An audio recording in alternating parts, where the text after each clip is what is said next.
ځکه حضور مبارک دوه خبرې کړي. مشکات شریف حدیث دی. حضور مبارک فرمایي چې په خیرونو کې لوی خیر دام د علماو دی او په شرونو کې لوی شر دام د علماو دی.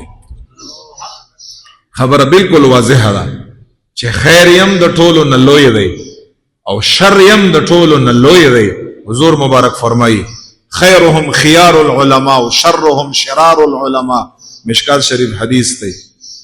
دی مقصد دا شو چې صرف د علم حصول نه دی، ته کوم علم حاصلې چې پاغه باندې ته خیر خور کړي، پاغه باندې ته شر وې، ته هغه باندې شر دفع کړي، ته پاغه باندې شر کټ کړي، ته پاغه باندې شر ختم کړي. دا سه علم به حاصلې، خیر والا علم به حاصلې. دا هغه فضیلت ته او دا انسان چې د خیر علم یا حاصل کا بیا په دې باندې دا انسان د حضور مبارک څخه ګرځي، وارث ګرځي. العلماء ورثة الانبیاء. دا د انبیاء غدا نشین دي. نن سبا به ډیر خلک د ډیرو خلکو غدا نشینی، ز فلان غدا نشینی مو، ز فلان خلیفہ ما. علماء کرام چې د خیر علم والی دا ډایرکټ د محبوب علی السلام مبارک په غدای باندې ناس کی او دا غدا نشین دي.